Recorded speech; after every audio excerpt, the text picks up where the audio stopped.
잘키우자TV에 오신 전국의 구독자 여러분 안녕하십니까. 오늘이 2020년 7월 30일 예년과 다르게 특이한 날씨 형태를 보이는 7월을 이제 보내고 곧 8월을 맞이하게 되네요. 비가 많이 옵니다. 공기도 좋고요. 조금 습한 거 빼놓고는 공부하기도 좋은 7월 말이네요. 현재 중간고사, 기말고사를 다 마친 학생이 거의 다일 거고요. 아직 기말고사가 8월 첫째 주까지 연결되는 아이들도 있을 거예요. 그리고 방학을 맞이한다고 계획을 잡고 그렇게 생각을 하겠죠.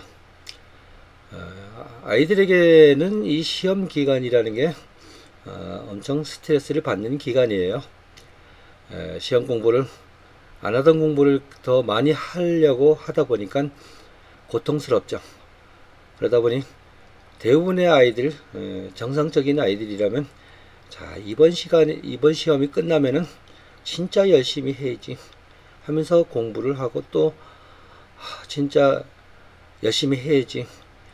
그거는 이제 시험 공부를 하다 보니까 스스로 못한 것을 많이 찾게 되고 그것이 많이 부족했다 하는 걸 많이 느끼니까 이번 시험 끝나면 꼭 채워놓고 시험 끝나는 날부터 열심히 해야지 하고 다짐하면서 후회하면서 걱정하면서 공부를 합니다.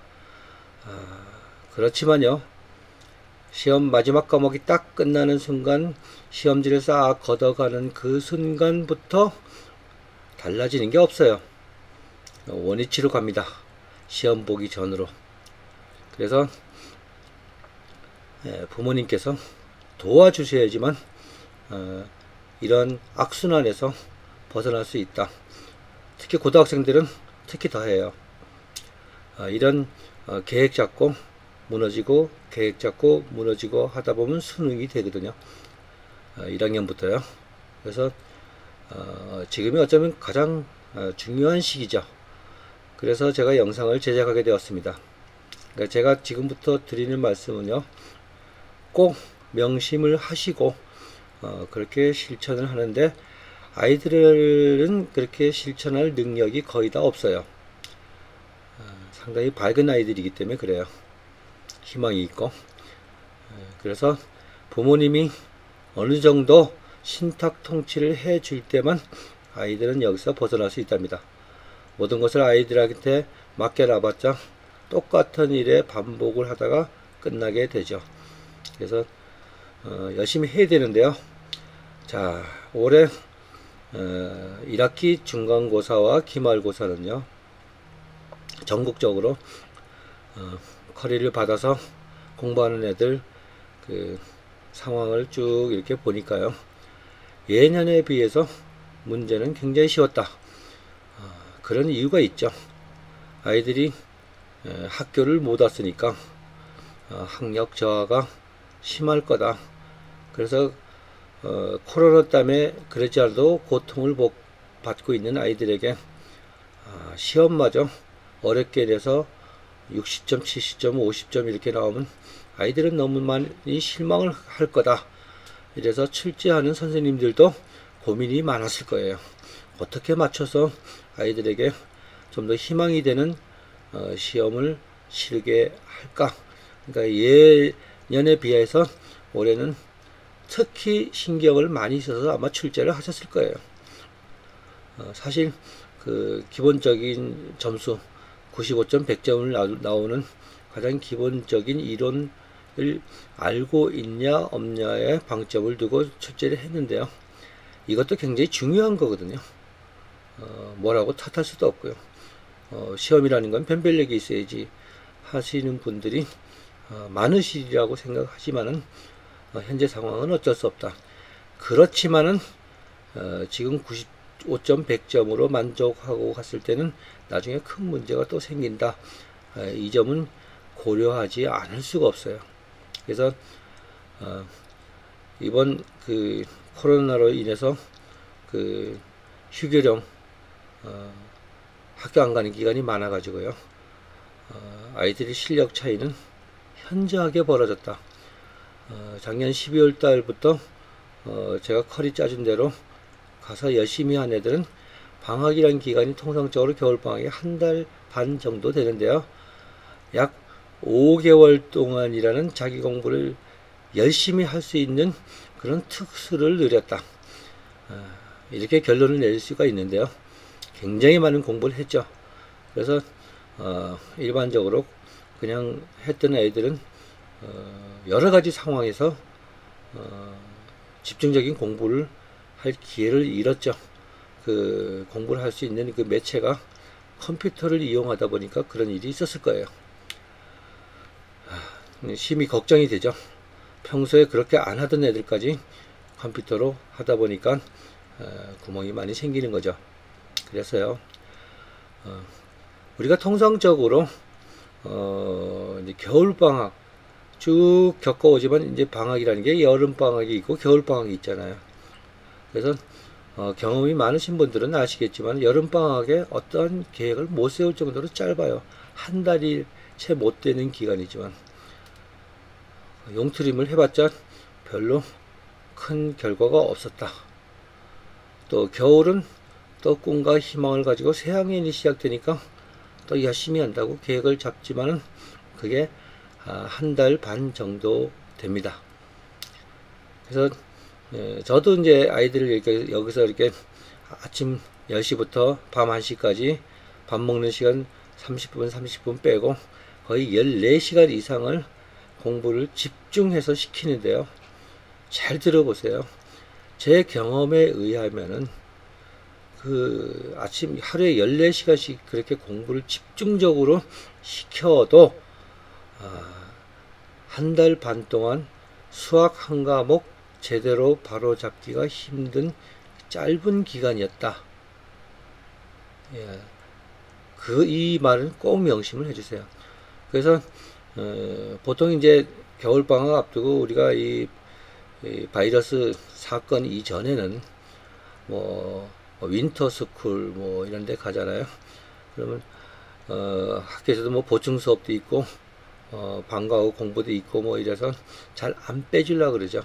그래서 어머니나 부모님들은 아이를 어떠한 공부하는 계기를 마련해 보고자 뭐 윈터스쿨 뭐 이런 데 간다고 학교 가서 우리 아이 방과 후 방학 동안에 학교 출석하는 건 좀 빼주세요. 이럴 때 뭐 10중 8구의 선생님들은 가봤자 별 볼 일 없을걸 하고 피식피식 웃지만은 그래도 가겠다면 똥인지 된장인지 찍어 드셔 보세요 하고 허용을 해줍니다. 그러니까 제가 조금 전에 얘기했던 거 있죠. 그 한 달 반 동안 하루에 14시간씩 강우 훈련을 해도 수학 한 과목 제대로 잡을 수 없었다. 이건 진실이거든요. 그래서 우리가 이제 그런 목적으로 이제 타지의 그 사교육 기관에 이렇게 맡겼을 때는요, 수학 한 과목을 하는 사교육 기관은 없어요. 그렇게 했다면 또 안 보내죠. 뭐 수학 하나 하루 방학 동안에 가나 다른 과목은 어떻게 하라고 이러고 보니까 국어도 있고 영어도 있고 수학은 물론 있고 과탐도 있고 사탐도 있고, 야 이거 굉장히 많이 하는구나 그래가지고 보내죠. 조금 전에 또 2번이나 강조했던 거 있죠. 한 과목 하기도 없는데 그런 과목을 여러 과목을 뷔페식으로 드시고 오시는 겁니다. 물론 끝나고 집에 올 때쯤 되면은 죄송합니다. 그 상당히 많은 공부를 했다고 배를 두들기며 집에 오겠지만은 또다시 새 학년을 맞이했을 때 그닥 달라지는 게 없다. 아마 이 방송을 들은 거기에 해당되시는 부모님도 많이 계시리라 생각이 됩니다. 그래서 제가 아주 단호하게 말씀을 드리는데요. 방학이 한 달 반도 아니고 거의 평균 2주라고 이런 휴교령이 내린 사태에서도 방학은 있더라. 하기야 뭐 전쟁 기간 중에도 휴가는 있더라고요. 옛날에. 전투하는 사병에게도 휴가는 있어요. 그 2주 동안에 과연 무엇을 할 것인가? 이거 잘 생각하셔야 됩니다. 제가 여기서 그냥 뭐 이상한 이론을 가지고 이런 것도 있어요 하고 소개하기 위해서 이런 말 하는 건 절대로 아니고요. 증명이 된 이야기니까요. 딱 한 가지만 하세요. 그래도 될까 말까 합니다. 좀 더 과격하게 말씀을 드리면 딱 한 과목만 패세요. 딱 한 과목. 조폭 때리기죠. 난 패는 놈만 팬다. 자기가 불리했던 거, 수학, 그럼 수학을 딱 2주 동안 수학만 할 수 있나요? 뭐 이러면서 저는 그런 말 들으면 피식 웃죠. 아이가 수학과를 가면은요 4년 동안 수학만 합니다. 국문학과를 가면 국어만 합니다. 물론 교양 과목도 있었겠지만요. 근데 2주 동안 수학하는 거요 별거 아닙니다. 그런데 여기서 제가 이제 하지 마라 하는 게 있어요. 그거는 영어 단어 암기입니다. 영어 단어 암기를 하지 말라는 게 아니고요. 하루에 100개씩 20일 동안 2000개를 암기해야지 하고 단어 자체를 암기하는 짓은 시키지 마세요. 그건 비언어적인 공부 방법이거든요. 열심히 단어 암기 쉬운 일 아니에요. 스펠 외우고 짜증나고 머리 쥐납니다. 그리고 계속 외웠냐 안 외웠냐 또 테스트 해보고 틀리고 실망하고 이 생고생을 하거든요. 그런데요 이 자기가 암기한 양만큼 뒤에는 3일 전에 했던 것이 빛의 속도로 망각이 따라옵니다. 그래서 그거는 그 시치프스의 중노동을 하는 거나 똑같다고 저는 말씀드리고 싶거든요. 그래서 단어 암기를 하지 말라는 게 아니라 하루에 100개씩 그런 건 하지 마라. 차라리 어떤 단행본을 가지고 거기에 있는 그 영어적인 공부를 하면서 그 책 안에서 그 문장 속에서 단어 공부는 해도 괜찮다. 그거는 기억에 오래 간다. 이렇게 말씀을 드리고 싶네요. 자, 이제 우리가 이런 일이 앞으로 10월 달이면 괜찮아질 거야. 12월 달이면 끝나겠지. 이 폐렴 사건이요. 희망을 갖는 건 좋아요. 그렇지만 우리가 이 과학을 무시할 수는 없거든요. 이 바이러스는 사람과 사람 생명체를 통해서 전염이 되는데요. 누가 복균자고 누가 복균자가 아닌지 모르거든요. 이마에 딱 코로나19를 써놓은 것도 아니고요. 그래서 참 무섭죠. 여기서 피하려면요 우리가 이건 확률이 동원되거든요. 많은 사람의 접촉하는 숫자를 줄이는 게 가장 현명한 방법이에요. 그렇잖아요. 접촉사가 많을수록 자기가 거기에 걸릴 확률은 많아지는 거죠. 예를 들어서 자동차를 사놓고요 한 번도 운전을 안 하면은 사고 날 일이 없죠. 그렇지만 운행 시간이 길어지면 길어질수록 사고 날 확률은 점점 높아지죠. 똑같은 이치라고 저는 생각합니다. 그래서 우리가 코로나 다들 조심해야 되고요. 우리가 통계적, 확률적 관점에서 접근을 했을 때 접촉하는 양 숫자를 줄이는 게 가장 현명한 방법이에요. 그런데 또 그것이 언제 사라진다, 예방약이 언제 나온다, 이거는요 누구도 장담을 못하는 겁니다. 제가 겁주는 건 아니고요. 만약에 이게 잘못됐을 경우는 우리가 휴교를 할 수 있는 기간이 점점 길어지고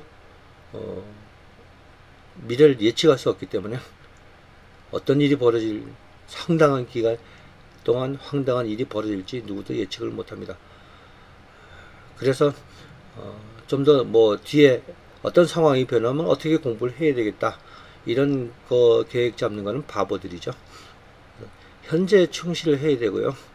그리고 학교를 안 가는 기간 동안 공부를 제대로 설계를 해서 한다면은 아이들은 태어나서 가장 많은 실력을 쌓을 수 있는 기회이기도 해요. 공부에 방해되는 것은 공부 외의 활동이 많았을 때 그게 방해가 되는 거잖아요. 참 뭐하지만은 밖에서 코로나균이 딱 지키고 있죠. 나오지 마, 집에서 뭐해, 공부나 해, 이렇게 그런 관점으로 받아들이고요. 겁낼 건 없고요. 그렇지만 우리가 통계적이고 확률적인 개념을 도입해서 접촉자를 줄이면 내 아이는 점점 공부적인 면에서 나아집니다. 그래서 이거는 아이들은 그런 능력이 없어요.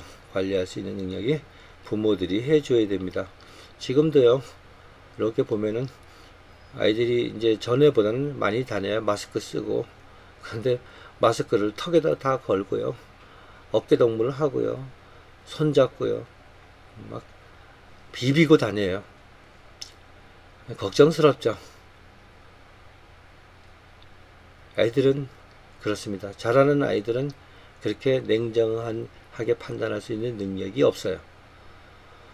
그러면 애들이 아니죠. 애들은 참 밝고 고운 얼굴들을 가지고 있어요. 이 밝고 보면 참 부러울 정도로 해맑은 얼굴을 가지고 있는 아이들의 공부 때문에 걱정이 생겨서 점점 표정이 어두워진다면 비극이죠. 부모님들이 도와주셔야 됩니다. 자, 요점을 정리를 해 볼게요. 뭐 지난 영상에서 어느 댓글에 보니까 학생인 것 같은데요, 길게 얘기하지 말고 짧게 요점만 해주면 안 되나요? 뭐 이런 댓글도 있더라고요. 그랬으면 좋겠죠. 또 어떤 구독자님인지는 모르겠으나 댓글에다 이렇게 제 얘기를 들으면서 메모를 하시면서 댓글로 남겨놨더라고요. 뭐 요점만 추려가지고요. 그런 건 이 세상에 깔려 있습니다. 그 요점만 봐가지고 모든 게 될 것 같으면 얼마나 좋겠어요. 저도 뭐 쓸데없이 장황하게 이렇게 늘어놓는 건 아닙니다.